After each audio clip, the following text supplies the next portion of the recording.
Welcome to a special episode of the Thrive on Plants podcast. Today, I have the privilege of diving deep into a topic that touches the hearts of many people in our community. And it's a topic that sometimes is often shrouded in silence. I'm joined by Sarah Harper, a passionate vegan mom, expert health coach at the Vegan Gym, and Sarah is going to share with us her personal journey through the realms of preconception and fertility on a plant-based diet. In our discussion today, we're going to be exploring some topics that may be sensitive, such as infertility and miscarriage. And these are experiences that many women face, but are frequently left unspoken due to their deeply personal and sometimes painful nature. So it's important to acknowledge that these subjects might be difficult for some listeners who are currently navigating or have navigated similar challenges. And we approach these conversations with utmost respect and sensitivity. And I'm really very deeply grateful for Sarah for her openness and her willingness to share her story with us. Our goal today, though, is not just to talk about the struggles, but also to shine a light on the paths of hope, healing, and health that are possible.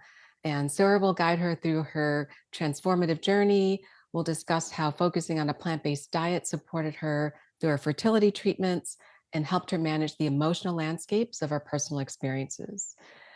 So I'd love for you to sit back, listen or watch, and find connection in these shared aspects of our general human experience. Whether you're looking for guidance because you're thinking about conceiving, whether you've been struggling with fertility, whether you just want to realize that you're not alone, I know what you're going to hear today will be powerful. And this is just part one of two. So, Sarah, welcome to the Thrive on Plants podcast. And thank you for joining me for this conversation today. Thank you so much. Thanks for having me. I'm looking forward to chatting about this topic. Sarah, some in the community might be familiar with you from podcasts that you've recorded with Leif in the past, but could you share a little bit about your vegan backstory? Yes, absolutely. So yes, I'm a coach in our Vegan Superhero Academy, which is amazing, and I'm so happy to be here. But so my vegan backstory, I've been a vegan since, well, I've called myself a vegan since 2018, but my journey to becoming a vegan, looked a little different. Everyone's journey is going to be a little different. So I started off as a vegetarian, and I was a vegetarian for 3 years before making that switch initially.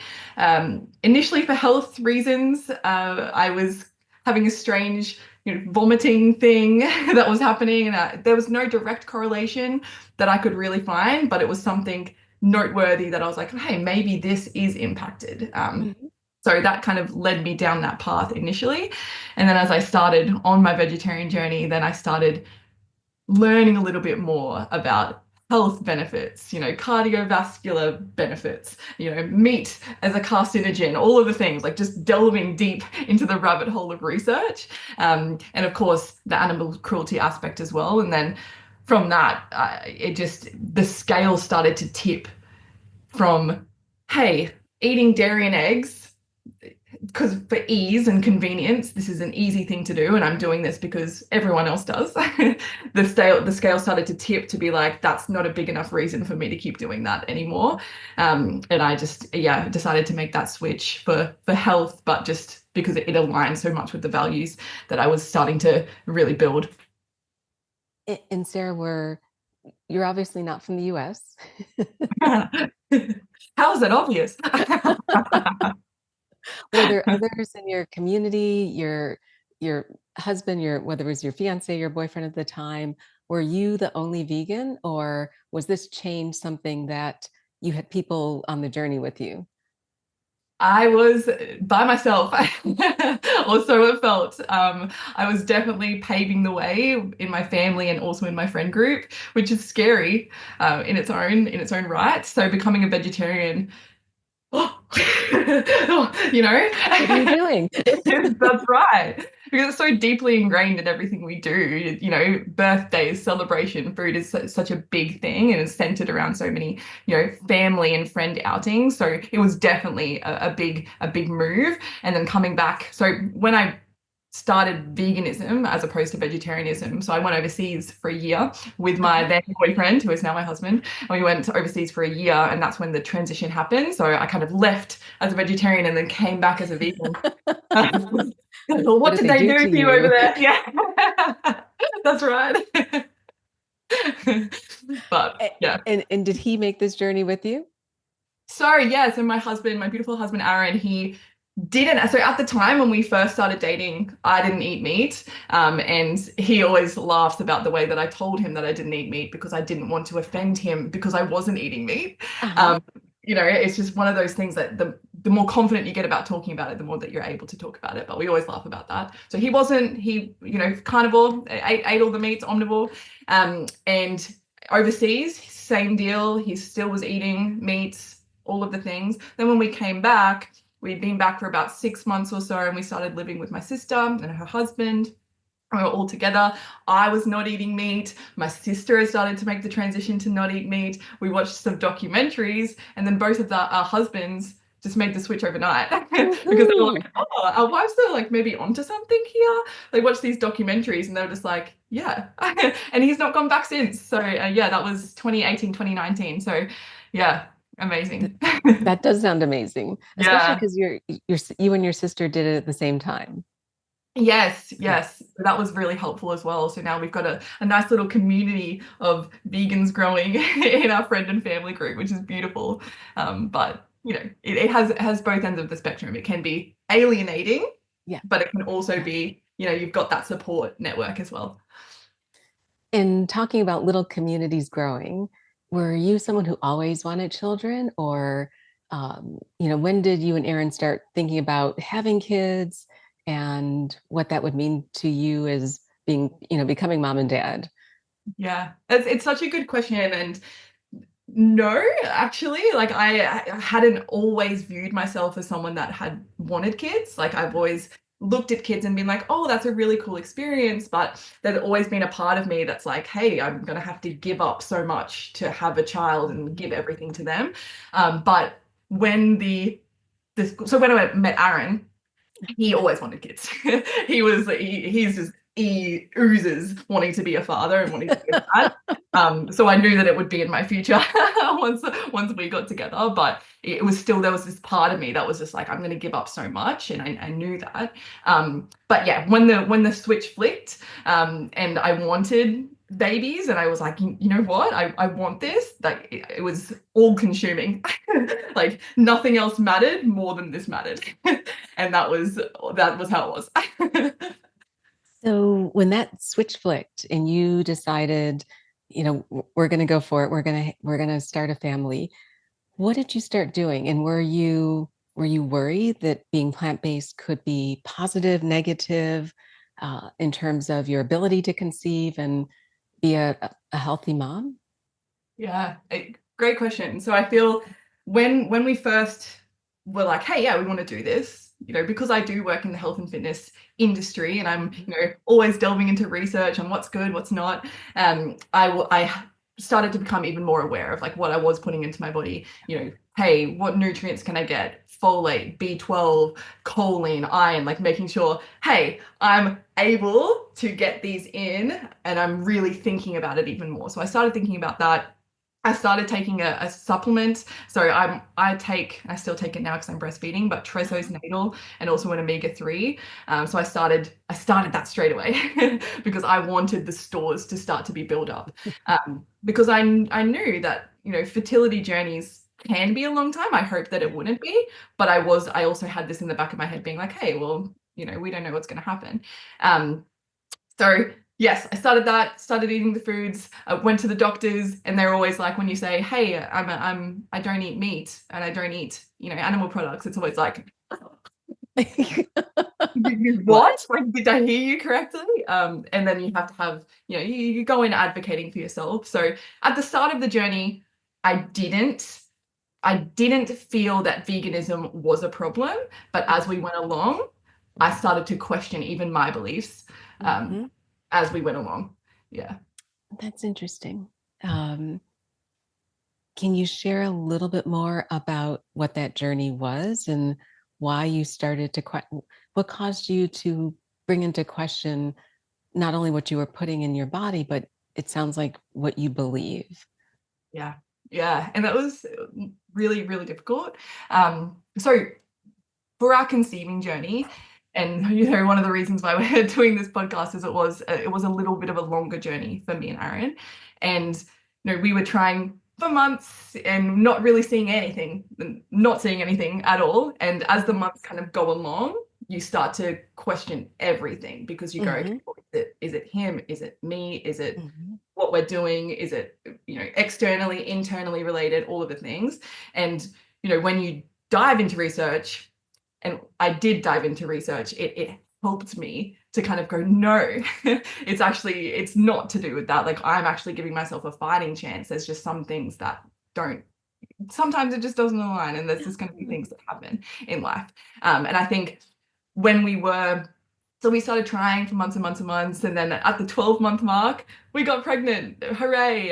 We were just like, this, oh my gosh, this is really exciting. So it was guns blazing from that point, and you start to really think about, hey, this baby's coming, and you envision your life moving forward from there. But from that point, we miscarried, which was something that really hit me harder than I have ever had anything hit me in life. And I think that really spun me to kind of go and question everything. So Hmm. even though before that 12 months I was questioning, hey, nothing's happening, I'm jumping more into research. But when that actually happened, I was like, why? Hmm. Why me? Why my body? Why is my body letting me down here? So that was, yeah, one of the reasons why I started to question everything. And and Sarah, I'm sorry for your loss. That I can't even imagine how hard that must have been.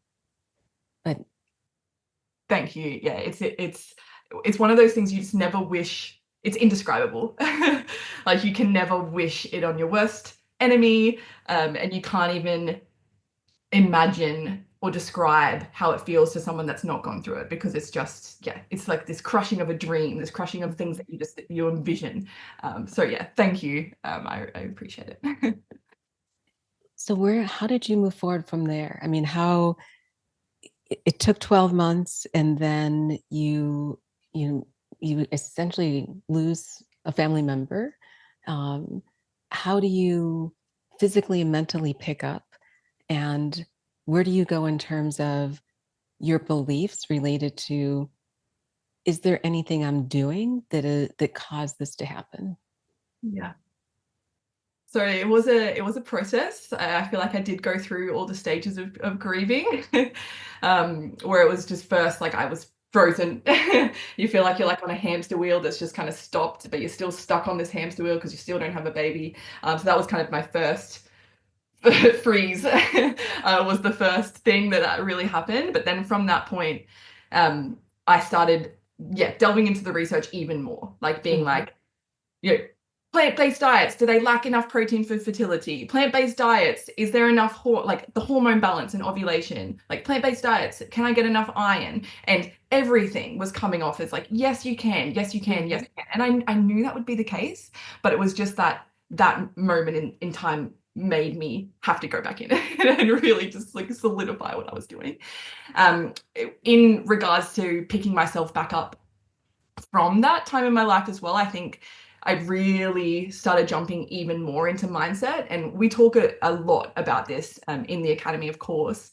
But with myself, like trying to find additional space to be like, this is the most important thing now. If you can shift here, Mhm. and know that it's going to happen, but it's just, we Mhm. can't say when. It's out of your control, and trying to really control what I can control, knowing that I can control my thoughts, even though everything else it's out of my control. Yep. Control Really, the controllables. that's Yes. right. Control the controllables. So yeah, research started to control the controllables in regards to delving into what I could do mindset wise. And then practicality wise, onwards from that, like me and Aaron had a conversation to be like, all right, so it took us 12 months to get to here. We've now had a stop point where, we've unfortunately miscarried. Where from here? And we had that conversation where we're like, all right, we're going to do 6 more months like this, and then we're going to get testing. Okay. Because, and generalized, it takes approximately 6 to 12 months for, healthy, I don't, what does that even mean, but healthy heterosexual couples to fall pregnant naturally. We're talking 6 to 12 months anyway. So we were aware that we were kind of still in that. But you were like, hey, 6 more months, let's see how we go. And then we were going to get testing from that point. So at this point, did you do anything different with your nutrition? Change your supplements, double down on whatever, stay whole plant-based, avoid any processed food? Did you do anything different nutritionally? Yes. So good question. So I did, in the sense that I went to a naturopath as well. So I started diving in. So I'm pretty whole food anyways. Like I'm a one bowl wonder kind of gal. We're talking, grains, Yep. legumes, tofu, all of the things usually. That's my diet. So when I went to a naturopath and we were talking about diet, she was like, like you're eating pretty well and all of the things. So, but yes, my goal was to clean it up even more. We did deep dive into some nutrients as well, and I was on even more supplements that I maybe didn't need to be on. But it was just something that along my journey, she was like, hey, let's try this. So I even upped my supplements, but then took it back down to the Trezos after that as well. But yes, so I did. I went to a naturopath. We kind of deep dived a little bit deeper into some nutrition. Also, like microplastics, Yeah. not I was using going the microwave as much, et cetera, et cetera. But as we kind of went along, and this was, during our trying again, and then we got to that 6 month mark, and I was like, okay, well, I've done everything. Not to say that it's not doing anything behind the scenes, but still, we weren't falling pregnant or anything. So that's when I was like, yeah, let's get some testing. let's get some testing and see what's going on. And did the internal work make you stronger during that subsequent 6-month period? And, not that you're not already strong, but going through a loss, you probably had to do a bit of a reset or somehow, again, focus on controlling the controllables, change your mindset.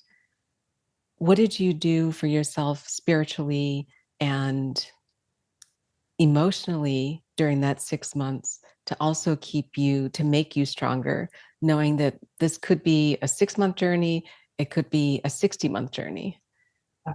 Yes. So much. I went down a little rabbit hole, in the best way. I found this amazing human called Joe Dispenza. Uh-huh. And he focuses on the intersection of neuroscience, quantum physics, and like the mind body healing. And his whole thing is that you can heal your body through the power of thought. And I really started delving so much into that. And that was really, really helpful for me in that time because, again, control the controllable. Everything was out of my control. We'd had done this for 6 months in addition to what we'd already done 12 months prior. And then, potential for the fertility treatments, et cetera. And I was like, yeah, I don't know how long this is going to be. So I wanted to control something in this uncontrollable circumstance. So delving into him was super helpful. He's got a lot of meditations on Spotify. There's one talking about a dream reality. And that was something that I started making a ritual for my everyday, where you would fully sit yourself in your mind in this circumstance, in this situation that you can fully embody and imagine and believe and feel. And they focus on the feeling.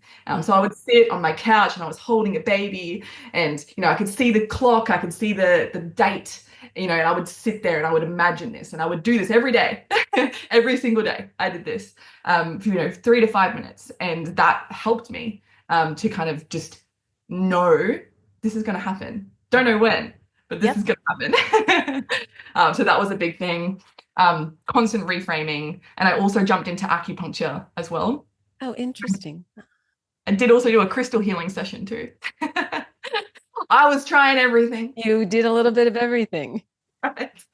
And the acupuncture, you explored that for what reason? So acupuncture, there's so much research in the correlation with acupuncture and fertility. We're Mhm. talking blood flow, increased blood flow to all of the, you know, places it needs to be, but also through the body. So they talk about energy centers, and that's what acupuncture is all about, is creating this balance and this fluidity through all the energy centers of the body. So I religiously went to acupuncture every single week. Wow. My acupuncturist became such an important part of my journey. And yeah, it was, again, something I could do, actionable, that I felt was helping me to get toward that, because balancing the energy centers, when we're talking about blood flow, but we're also talking about hormones. We're talking Mhm. about all of the finding that balance in the body, mentally as well as physically. That's, and, so for people listening, this Joe Dispenza is actually a great resource. And if you're not familiar with him, would definitely encourage you to explore what he has on YouTube, Spotify, because your manifestation of what you knew was going to happen, it really is important. It's not woo woo. I know people may think it is, but there definitely is science behind it. Yes. And it's amazing. That's what I love about him, is that he is science based. Like it's because of the woo woo, it makes the naysayers go, hang on. Exactly. Sarah, do you mind sharing? So now you're 6 months after, and you're like, okay, this is, we're doing everything. We've doubled down on everything. What did the next couple of months look like in terms of getting tested and understanding where you both were in terms of your overall fertility? Uh, yes, so this is where it gets fun. Let's say fun, because fertility treatments, if you don't laugh, you cry, you know. Um, so yes, in this, when we got to that 6 month mark and we were both like, okay, cool, we're going to get testing. We've had that conversation. That's when the conversation of, hey, what about Aaron, kind of came into the mix as well. And yeah, did all the testing, lots of blood, lots of, bodily fluids, lots of scans, all of the things. And the test results showed that we potentially had male factor infertility, which in itself was a big, we talk about it like being relief in one hand, but then just like totally crushing on the other hand as well. For Aaron, not only, but also for me, that's been like doing all these things where it's like, did I need to spend all this money? But all of the things, right? Like you just have this moment where you're just like, okay, so this is what we've been dealt. So yeah, so that was our the test results showed that. So from that point, I had the conversation straight away. I was just like, Aaron's a vegan. And I thought, even myself, who delved into the research again and again, time and time again, for myself, for Aaron, I said to the doctors, I was like, could this be a thing? And they were like, no, straight away, which I thought was refreshing and a beautiful thing. But that it wasn't diet related at all. So it was more so hereditary, that kind of thing. So from there, for us, it was very relieving in the sense that we actually did have a reason. Whereas I know for a lot of couples, they don't get that. And that breaks my heart, because, unexplained fertility is, that would be so, so, so difficult to navigate around. But for us, it was like, yeah, cool. Like, this is what this looks like. This is the path moving forward that will be able to get you to your goal of having a beautiful baby. So when we got that, we were able to go, all right, so what does this look like next? Started jumping into so from that point, you get told, hey, this is what it is, and you have to take a moment to process that. And me and Aaron process it so differently. It was obviously, he felt the weight of the world on his shoulders. I felt, all right, I know what we have to do. to get to this point, and it's because I'm the female, and Hmm. my body would be holding this baby. It's a lot of it falls onto me. So it was like, Uh-huh. hey, both of us were here, and he was like, let's jump in, let's do this like ASAP. Whereas I was like, hold on, this is going to be a lot for my body, and this is really emotional for me, and I'm going to have needles and egg collection Hmm. and like all of this, and like that. Yeah, there was just a bit of a crossroads where I was just emotionally not ready to Hmm. like accept that that was going to be the case. Um, and especially for me, just everything that I stand for, I want to be holistic, and I want to be as natural as possible in everything that I do. And so that for me was just my whole kind of beliefs, like, hey, Sarah, like if you actually want this with this man that you like are in love with, Hmm. this could be something that you actually need to jump down. So that was just, yeah, it was just a big moment for us. But conversations led to us going, yeah, let's do this. And I always talk to Aaron. I always thank him for advocating for us to do it sooner rather than later, because otherwise, and I've talked about that little hamster wheel, like infertility is this hamster wheel that you just, you want this baby, but like you just in this little hamster wheel. And, because we did jump on it sooner rather than later, we were able to get to a solution and to a baby sooner rather than later, which is, yeah, very thankful to him in that aspect, because I needed a little bit of time. And what did, I mean, it sounds like the two of you are perfect partners, which is I agree. what did that, so IVF is not easy. No. Um, and I don't know, I'm assuming that some of the internal work that you did earlier persisted, but would you mind sharing how many rounds or what that experience was like, and how the internal work that you did kept you strong while you were going through IVF? Yes. Absolutely. I'm so passionate about this as well, because you do feel alone, like when you're going through it, because you're seeing everyone. It feels like everyone, Yeah, everyone's having a falling baby. pregnant. Yeah, just exactly. And it's just all happening, and it all just exacerbates when you're going through this. So yes, all of that internal work that I had been doing previously just kind of even ramped up even more with this, because it was now, I was scared. I had to go through this fertility journey. I don't like needles as it is. Like it's a silly Uh-oh. thing. Who puts their hands up and says they love needles? You liked acupuncture though. Yeah, that's right. It's a mindset thing for me. It's like, how deep is this needle going in? Because I think about it. Um, Silly. But yes, there was a few just hurdles that I had to look through and look beyond. So I would always look at this journey as in little hoops. So first hoop would be, okay, we need to get some of the eggs. So Yep. with IVF, and a lot of people, they go, oh yeah, IVF, but you don't actually know what it's involved with until you actually really know, or you talk to anyone that knows. So we weren't eligible for standard IVF. We had to do this thing called ICSI, because it was male factor. So Hmm. we had to sort through, find some, pull them out, and then put them into the egg, as opposed to just Got it. placing them Inject. onto the egg Yep. and they would go to it, if that makes Yep. sense. Yep. So that was another factor that we had to be aware of as well, that we might need to do a few rounds, because we don't know what are we playing with here? How many we got.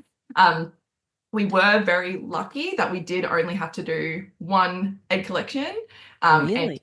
yes, and two embryo transfers. One failed, and then he was the second one, which is, yeah, very lucky. And I'm so aware that there's so many couples that do years and years and rounds and dollars and dollars. So we were very, very lucky in that aspect. But I know, and the doctors have said, because of our circumstance, because my body, on paper, everything was fine with my Uh-huh. body. So my eggs were there, all of the things. Like, so we were very lucky that we didn't have to play around with changing the meds, because my body was just like, okay, cool, you want some eggs, here's some eggs. But yes, so the first process of IVF when you're going through it is you get your needles and you get your hormones, and you have to start taking, estrogen, progesterone. There's a very strict timeline that you have to be taking things on. Needles, very specific time that you have to put them in. I some people do them themselves, and hats off to people that do that. I wasn't in the space mentally, physically to do it. So beautiful Aaron, he did them for me. And I had a whole ritual around getting my needles put in, whereas I had a song, I would meditate before, I would lie on my Shakti mat, and my whole goal was to make IVF a positive experience. Mm-hmm. Rather than me going back and looking back negatively. And that was my whole goal, even though, when you actually look at it, hey, you're getting your eggs pumped out, you're getting, needles put into your body. But I wanted it to be like, hey, this is my journey toward my baby, and this is what my journey looks like. For some reason, this is what it looks like. Yep. Yep. And now every time that song plays, I think about it and I go, oh, that was a crazy time in our lives. But now I look at my little boy and I go, that was so worth it. So yeah, egg collection. So needles in, get your eggs. They pump the eggs. For mine, I was awake. For different strains of IVF or different companies that you go through, sometimes they put you under, but I was awake. And again, I went in going, this is probably going to hurt, which it does. You get a needle into your ovaries, both sides. But because I focused on the positives, like music in the room, the nurses' faces, the feeling of getting those eggs, and it was a really positive thing. And that was all from this Joe Dispenza as well. Like, just focus on the emotion, try and feel a positive emotion, try and like flip the script on it. Like, this is not negative. This is that's positive. right. This is a positive thing. This is a positive thing. And I will mention as well, like, during this time, support, and I know we'll probably get into that too, but support of people that understand. So again, it's a very, very, it's a subject that until you're in it, you don't understand completely. And I didn't either before I was fully in. But when you are in and you have this conversation with your partner to go, all right, so how much are we telling everyone around us? Because as soon as you open that up, it's like you've got to talk about it all the time. Whereas, do you want it just to be something that you are going through and you can kind of just live your life normally outside of that little bubble?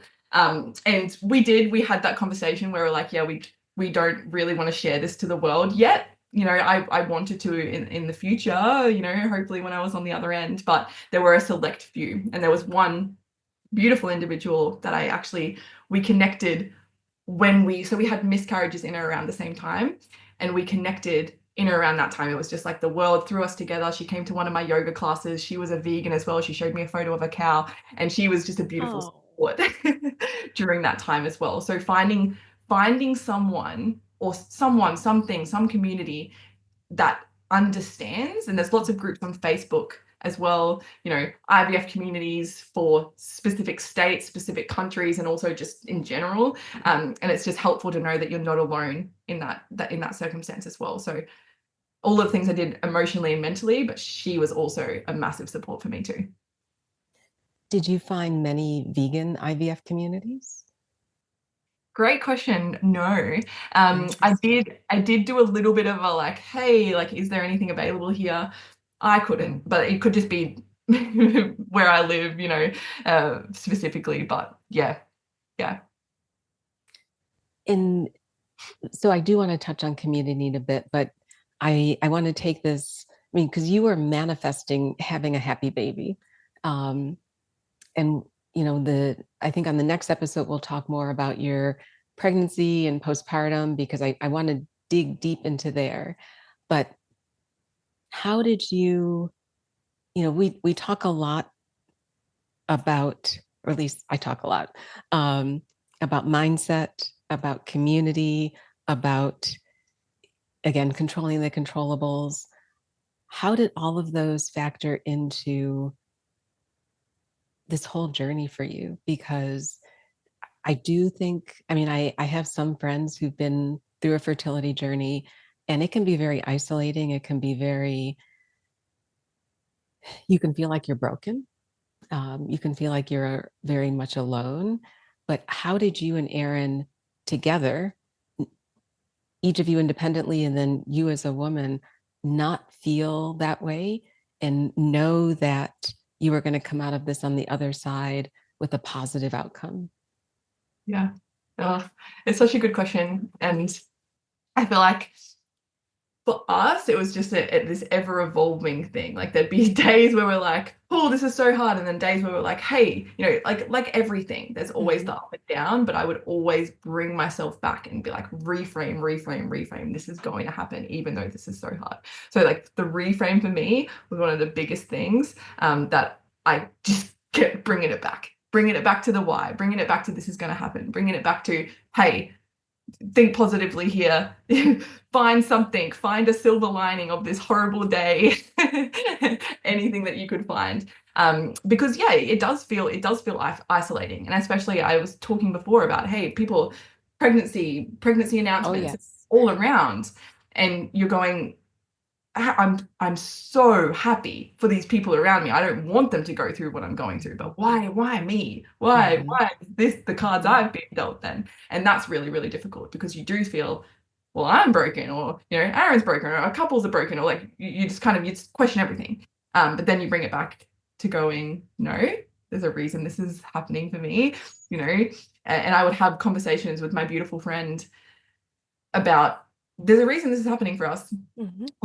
if it be for us to share our story and help others, or to get the beautiful baby that we're meant to have. This is the reason this is how they want to come into this world, and that's nothing against us. Like that's so it's just a reframe, complete reframe, And and focus on what you can control, because when you're sitting in this land of infertility in any way, shape, or form, whatever that looks like, just doing something that you feel is helping you to move forward is so helpful. And it was for me. and Sarah, you touched on it briefly, and if you don't mind, I want to just go back a little bit as you were going through, and it sounds like this may have been like almost 2 years of a journey. Um, we talk a lot about toxin-free living too, which I don't think we talk about enough.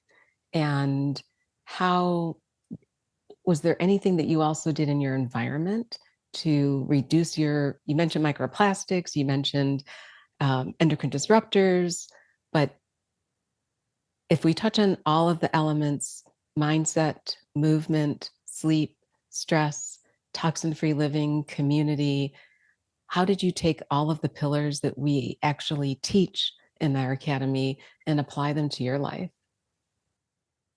Yeah, and it's beautiful to have those, because you can kind of go, all right, well, what in each of those umbrellas, what am I doing to help me? And again, it's that actionable, it's that controllable Yeah. step. So yes, like the microplastics, trying to avoid doing as much in the microwave as you can, having that conversation with Aaron as well, because that's a difficult thing. Like, Yeah. if you're the one doing the research, but then you have to pose it to your partner and be like, no, like this is important.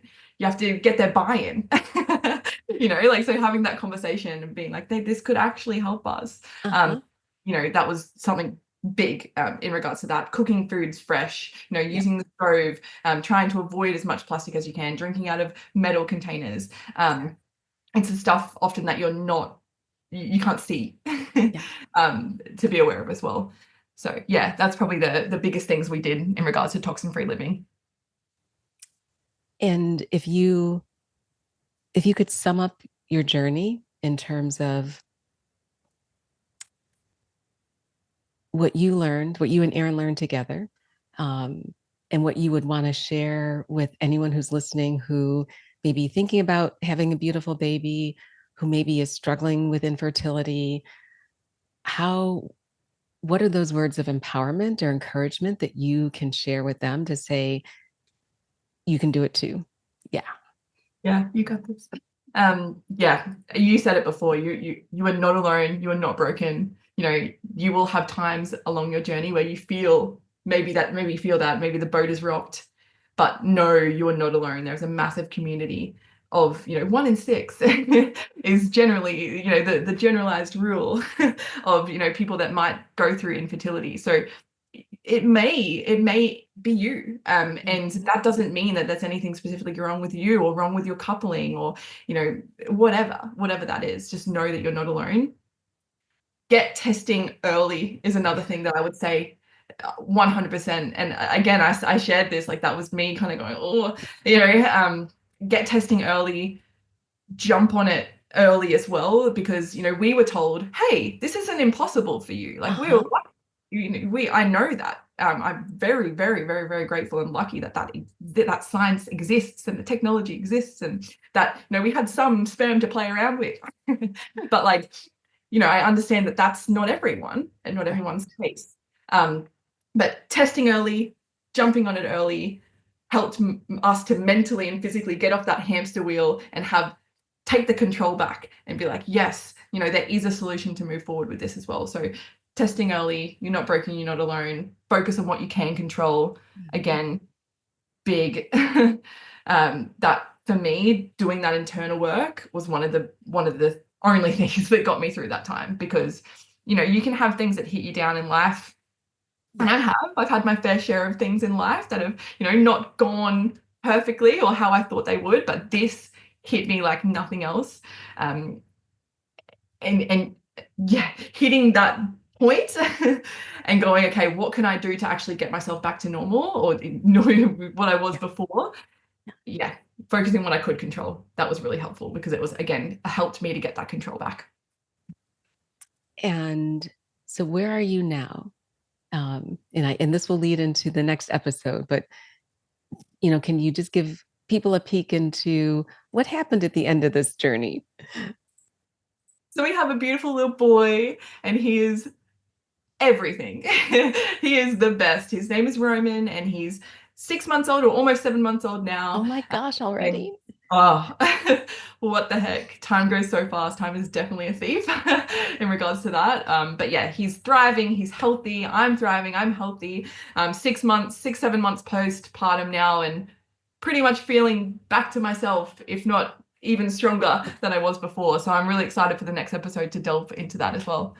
Well, I know you're stronger because you've been through a hell of a lot. And I mean, yeah, Sarah, kudos to you, because that's an amazing, amazing journey. And thank you so much for being willing to share it. Because I know you had to be in a headspace to be willing to share this story. Because I can't imagine the pain's gone, but it's replaced by Roman. It's exactly right. It's so true. And I would often say that, like, yes, I'd love to share my story, but I don't know when I'll be ready. I don't know. And but you don't have to put a time limit on it, but yeah, I'm very grateful for the opportunity to help others through my story. Thank you. And I can't wait to share with everyone else the next part, Yeah. because pregnancy and postpartum, there's definitely a lot of things to share there too. Yes, definitely. So, as we wrap up this first part of our conversation with the amazing Sarah Harper, we hope you found this episode both informative and supportive.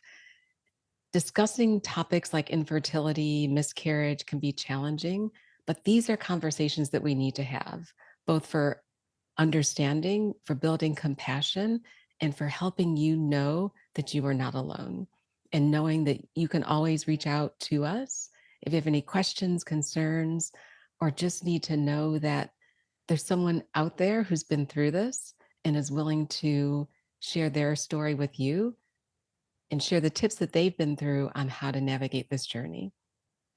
So we invite you to continue this conversation by visiting our website at thriveonplantslife.com.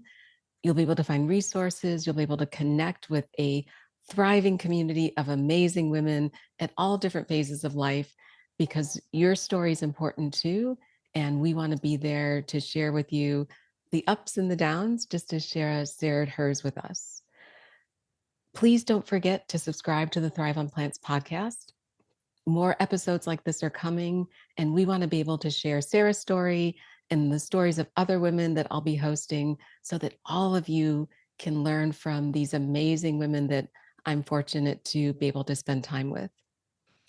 Thank you for joining us today, and we look forward to welcoming you back in the next episode.